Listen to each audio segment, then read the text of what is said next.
তৎকালীন জামাতে ইসলামের নেতাকর্মী পুরো বাংলাদেশের 600 জন মানুষের মতো ছিল এবং ইসলামী ছাত্র শিবির প্রতিষ্ঠাই হয় 1977 সালের 6 ফেব্রুয়ারি। সুতরাং এই দলটাকে যে আপনারা রাজাকার বলতেছেন, যারা যুদ্ধপরাধী বলতেছেন, এদের তো ভাই অর্ধেকের বেশি মানুষই বেঁচে নেই। আপনি কাকে বলতেছেন? আপনি সে লাশকে কি এখন দোষারোপ করতেছেন? আপনার মতো চেতলা ব্যবসায়ীদের জন্য আজকে বাংলাদেশ সিঙ্গাপুর হতে পারে নাই। বাংলাদেশের স্বাধীনতার বিপরীতে কাজ করছে, তাদের ব্যানার নিয়ে এসে যদি রাজনীতি করতে চান, এই বাংলাদেশে আপনাদের ঠাঁই হবে না।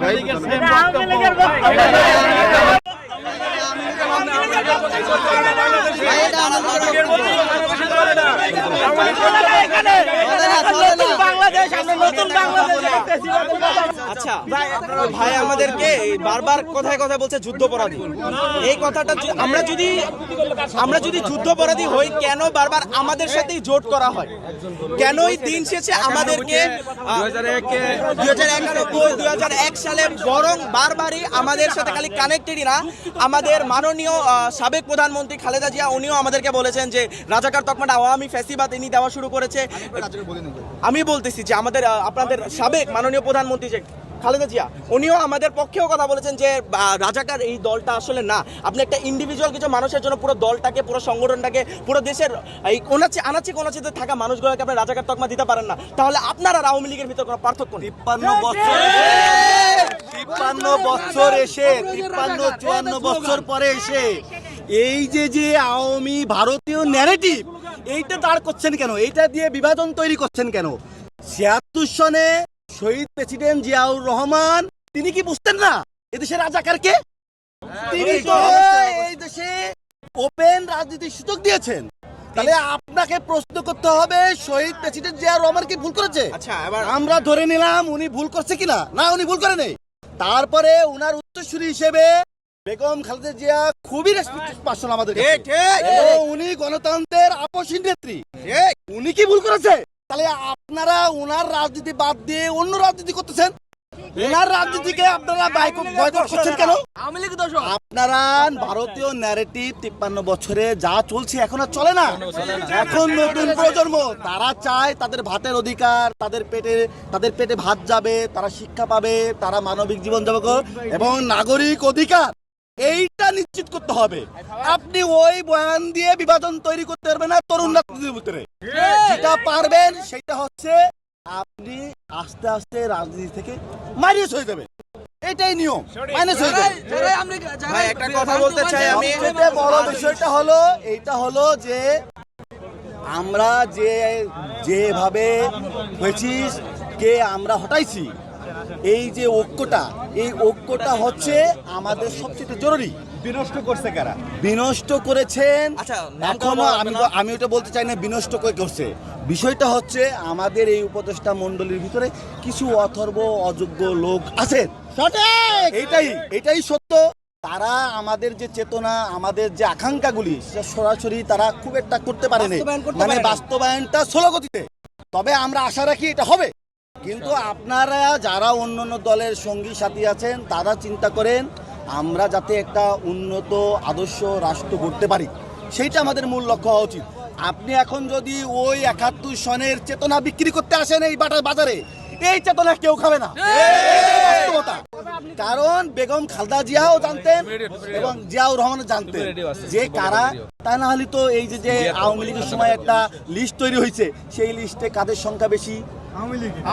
তারপরে কাদের সংখ্যা বেশি? এখন আমি ওইটা বলতে চাই না, আমি বলতে চাই যে আমি বলতে চাই যে আওয়ামী লীগ এদেশে ফ্যাসিস্ট তৈরি করছে। এইটা শুরু হয়েছে 72 সন থেকে শুরু হয়েছে। এই 72 সনে যে সংবিধান লেখা হয়েছিল এই সংবিধানের ভিতরেই ফ্যাসিজম রয়ে গেছে।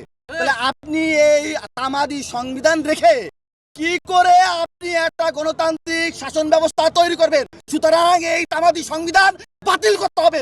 জুলাই সনদ ঘোষণার পাশাপাশি জুলাই সনদটাকে আইনি ভিত্তি দিতে হবে, না হলে আমাদের মুক্তি হবে না। এটাই লাস্ট কথা। আমার নাম মোহাম্মদ ফওয়াজ আহমেদ, আমি নৌবাহিনী কলেজ ঢাকার একজন শিক্ষার্থী। আচ্ছা, নিজামী থেকে শুরু করে মীর কাসেম আলী সবাই ফাঁসির মঞ্চে দাঁড়ায়। ইলিয়াস আলী জবাই গুম হয়েছে, আমাদের গুম যে হয়েছে। আমি তো এটা কোন দলের নেতা কথা আমরা বলছি না ভাই, গুপ্তভাবে সবাই ফাঁসির মঞ্চে হাসি মুখে দাঁড়িয়েছে। তারা কোনো পাকিস্তানে পালায় যায় নাই। আজ আপনারা রাজাকার বলেন। ভাই আপনার আমি বিগত 10 বছরের শিবিরের কমিটি দেখ, তারা যে গুপ্ত রাজনীতি করে না, কমিটি দেখ, আমরা ভাই কমিটি চাই। ভাই বাংলাদেশ জাতীয়তাবাদী ছাত্রদল বিগত স্বৈরাচার আমলে যেই পরিমাণ নির্যাতনের শিকার হয়েছে, বিএনপি যুবদল স্বেচ্ছাসেবক দল যে পরিমাণে নির্যাতনের শিকার হয়েছে, বাংলাদেশের অন্য কোন দলের তো নির্যাতনের শিকার হয় নাই ভাই। নিজামী থেকে শুরু করে মীর কাসেম আলী সবাই ফাঁসির মঞ্চে দাঁড়ায়। ইলিয়াস 71 সালে জামাতে ইসলাম কোন দেশে এজেন্ডা বাস্তবায়নে এবার আমি একটা কথা বলতে চাই, জিতো ভাই আমাকে 71-এর কথা বলেছে, আপনি আমাকে তার মানে আমাদের বুঝাতে যাচ্ছেন জামাত ইসলাম রাজাকার। সোজা কথা, আমি একটা কথা বলতে চাই, 2020 সালে স্বাধীনতার 49 বছর পর, একটি লিস্ট আওয়ামী লীগ ফ্যাসিস্ট সরকার থেকে প্রণয়ন করা হয়েছিল, যেখানে আমরা জানি 8024 জন ছিল হচ্ছে আওয়ামী লীগের দোসর ছিল রাজাকার, এবং বিএনপি ছিল 1060 জনের মতো যারা হচ্ছে আপনার এর সাথে কানেক্টেড, রাজাকারের সাথে কানেক্টেড ছিল, আর জামাতের ছিল শুধু 37 জন। 37 জন যদি আপনি যদি পুরো দলটাকে আপনি গণনা করেন, তাহলে আপনার মতো চেতনা ব্যবসায়ী মূর্খ লোক আর পৃথিবীতে একটা নাই। আর কিছু কথা আমি বলে দিই, আপনি যে রাজাকারের কথা বলছেন, রাজাকার তারা কি বলেছিল 71-এ? তাদের কথাটা ছিল এমন, আমরা শিয়ালের মুখ থেকে দেশটাকে নিয়ে বাঘের মুখে ছুটতেছি। তারা এটা কি বোঝাতে যাচ্ছিল? আমরা পাকিস্তানের মুখ থেকে নিয়ে আমরা ইন্ডিয়ার মুখে নিচ্ছি, যে ইন্ডিয়ার মুখে যে নিচ্ছি, ইন্ডিয়ার ইন্দিরা গান্ধী কি বলেছে, যে তা আমরা ওদের সাহায্য করছি, কেন করতেছি? এক পাশে মাথার ফোড়া থাকলে আপনি অন্য পাশে ঘুরে ঘুমাতে পারবেন, 2 মাসে ফোড়া থাকলে আপনি ঘুমাইতে পারবেন না, মানে কি আপনি হিন্দুত্ববাদ পুরো বিশ্ব মঞ্চে প্রচার করতে পারবেন না, যার কারণে তারা আমাদের সাহায্য করছে। আর তাদের ভিতর যে কত ধরনের ইন্ডিভিজুয়াল তারা আমাদের দেশটাকে অঙ্গরাজ্য বানাতে চাইছে, এটা কে জানেন? আমাদের অস্থায়ী রাষ্ট্রপতি ছিল সৈয়দ নজরুল ইসলাম, আমাদের ইতিহাস আছে, আপনি ইতিহাস পড়ে দেখেন, সে দুইবার অজ্ঞান হয়ে গিয়েছিল এই সাইন করতে গিয়ে, যে ইন্ডিয়া যে আমাদের সাহায্য করবে, সেই স্বাক্ষর দিতে গিয়ে সে 2বার অজ্ঞান হয়ে পড়ে গেছিল চুক্তিবদ্ধ করতে গিয়ে, যে আল্লাহ আমরা ইন্ডিয়ার কাছে দেশটাকে বেঁচে দিছি। সুতরাং আমাদের সময় তথ্যমত এটাই ছিল যে ভাই আমরা দেশকে স্বাধীন করবো, ঠিক আছে, কিন্তু এমন যাতে না হয় যে পাকিস্তান আর কি শিয়ালের মুখ থেকে নিয়ে আমরা বাঘের মুখ আর কি ইন্ডিয়ার কাছে ছেড়ে দিই দেশটাকে।